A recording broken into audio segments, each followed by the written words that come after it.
Hi, boys and girls. Welcome to Collier Kids Read. Did you know it's National Library Week today? All week, actually. So this is a great time to be tuning in. And my stories today are about dinosaurs. And we're going to read a story, and then we're going to do a couple of different things. And it's things that you can do at home, because I know some of you are looking for things to do to kind of keep the day going. So be looking for my 1, 2, and 3 things to do. My first story is Tyrannosaurus Rex versus Edna, the very first chicken. And it's written by Douglas Reese and illustrated by Jed Henry.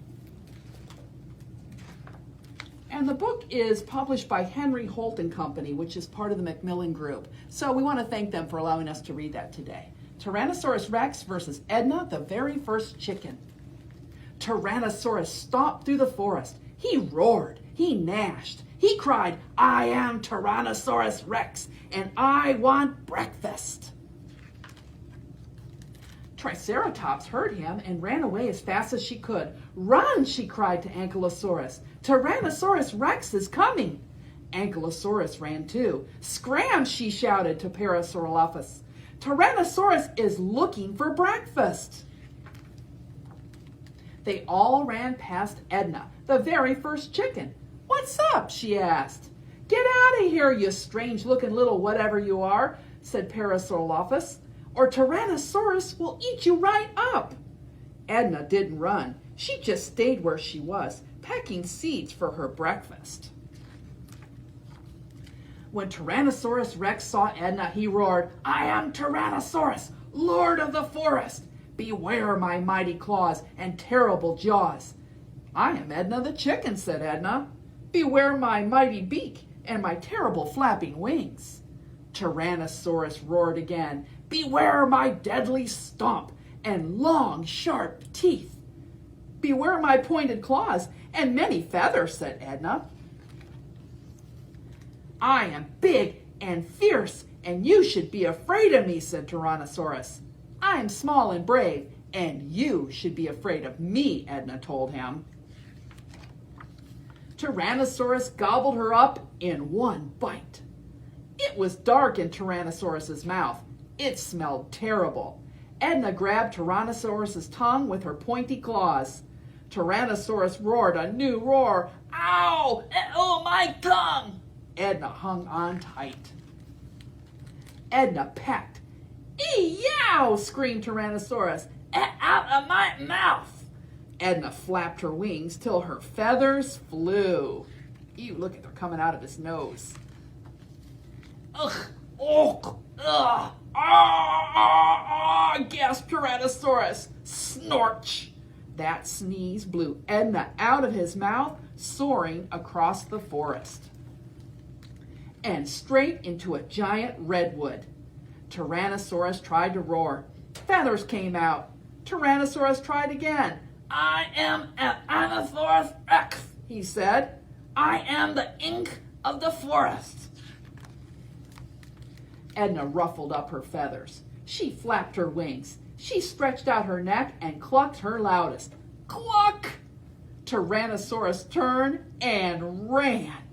Edna flapped down to the ground and chased him. They ran through the trees and over flowers. They ran across streams and up hills. Every dinosaur in the forest saw them. Finally, Tyrannosaurus ran right out of the forest and out of sight. He didn't get breakfast that day. "Thank you," said Parasaurolophus and Triceratops and Ankylosaurus. "You are awesome." "You are welcome," said Edna. After that, Edna protected the other dinosaurs. Tyrannosaurus never came back. Which is why today there are no Tyrannosaurus Rexes, but plenty of chickens. The end. The end. I like that story. Now, you know we don't have dinosaurs in the world today, do we?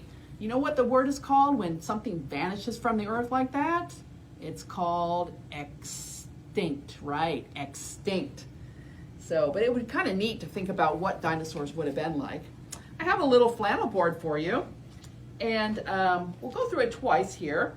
It says dinosaurs. Dinosaurs lived long ago. Some walked, some swam, and some flew, you know. Some were big, some were small, some were gigantic, very, very tall. So let's do that again with our hands, okay? Dinosaurs lived long ago. Some walked, some swam, and some flew, you know. Some were big, some were small, some were gigantic, very, very tall. Good job, good job. So it's fun to think about what dinosaurs look like and what they did. Now let's do another activity, and this is the first thing that I was going to show you. Remember, I was going to show you 3 different things that you could do at home. This is called making some patterns, and patterns are things that repeat themselves, okay? So like I have some buttons at home, and I'm going to make a pattern based on size. So I have big, big, little, little, little, medium. Okay, so if I do it again, it repeats itself. Big, big, little, little, medium. So that's just some fun things that you can do if you have something lying around the house. I also brought some silverware. You can make patterns with silverware. Did you know that? Spoon, spoon, fork. What's next? Spoon, spoon, fork. So if you're helping mom or dad set the table, maybe lay out the silverware in a pattern. So it's kind of fun. I have somebody here who likes to make patterns. I'm going to scoot over a little closer to my board. And I'm going to make a pattern using some colors. And the person that I want to introduce you to is Rosie. Can you say hi, Rosie? Say hi, boys and girls. Rosie likes to work on patterns, don't you, Rosie? Very good. All right, you ready to help? Okay. I would like to do a color pattern using 3 colors, okay? And my first color is red, all right? And then white, okay? And green. You got that? All right, let's see how she does, okay? Red, good job, Rosie. Good job. White, she's got it. I think she's got it. You saying this along at home? Green, very good. Red, white, green. And I want to repeat it 2 more times, okay? All right. Red, white. Good job, Rosie. And green. Very good, very good. All right. Red. Yep, keep going. White. Very good. And green. Rosie, is that green? That's not green, is it? Well, why did you make it orange? Is that orange? Yes. Oh, orange is your favorite color. Yay. Well, orange isn't part of our pattern, is it? Well, that's all right. That's all right. I'll tell you what. We'll put the orange aside, and next time we'll do patterns with orange in it, okay? Good job. Good job. All right, let's go back to our pattern, all right? Try it again with me now. Red, white, green. Red, white, green. Red, white. Let's see if she does it. Green. Good job. Good job. High five, Rosie. High five. Good job. All right, say goodbye to the boys and girls. Bye-bye, Rosie. Good job. Good job. Remind me next time I do this to use orange, okay? Because Rosie likes that. Okay, so that was your first activity, is to make patterns out of something at home, okay? The second thing, well, let's do a book, because I like these books. They're written by Jane Yolen, and there's a whole series of them. She does wonderful illustrations because no more dinosaurs in the world, so we kind of really don't know what they look like, but we know their bone shape and what size they are, so she kind of colors them in. So it's How Dinosaurs Learn to Read. It's written by Jane Yolen, and it's illustrated by Mark Teague.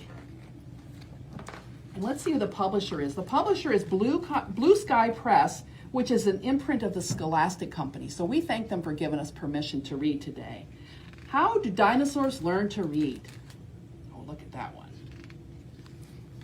How does a dinosaur learn to read? Does he skim through the pages with powerful speed? Does he use his new book as a shovel or bat? Play fetch with the dog? Throw books at the cat? Oh, I hope not. Does he sound out the words or take a quick look? Does she lose her huge temper, then jump on the book? Does she flip every page, but not really look through it? Does she skip the hard words? Does he read in the tub, make the book a big boat, and then throw a tantrum when it doesn't float? Does he read on the potty while making a mess? Does he stay till the end of the book? Well, I guess. All the places you're not supposed to have a book, right? Does she scratch off the words with the tip of her tail? Does he have a big hissy when his reading skills fail? Does a dinosaur wail? That means cry, right? Does he wail? No, she's kind to each book, to cover and pages. She reads very carefully, never has rages. She reads out each word till she knows they sound right. When she snuggles in bed, Mama turns down the light. Then he calls to his parents who stand by the door. Please, Mama, please, Papa, can I read one more? Tomorrow, tomorrow, little dinosaur. The end, the end. I like those stories. Like I said, she does a good job writing stories, and Mr. Teague does a great job illustrating them. So let's talk about the second thing that you can do at home. Got a little craft for you. I'm gonna make a dinosaur. It's very, very simple. What you're gonna need is some markers, a glue stick, and scissors, and then you just cut a paper plate in half. So you can kind of see that it's the dinosaur's body. And then you cut the neck and the head out of the other part, okay, and just tape that on or glue it on. I said glue stick, so if you have tape, you can use that. And then cut another little piece out of the same piece for a tail. Color it any way you want. And then the legs are just a tissue roll. I just put some white paper around it. Just cut it in half, make some little slits in it, and then just stand the dinosaur right inside. So that's the second thing that you can do. Remember, the first things were patterns. Find some patterns and learn how to repeat them. The second thing is to make the dinosaur out of a paper plate. And the third thing is to go to our website, collierlibrary.org, and check out our e-resources, because if you go to the resource called Overdrive, they have a book on there called Dinosaurs Love Underpants. You know, two of our favorite things, dinosaurs and underwear. So check it out and make some comments and let me know what you think, okay? So that's it today. You got the three things, the patterns, the make the dinosaur, and go to Overdrive and check out Dinosaur versus Underpants. So happy Library Week. We'll see you again tomorrow.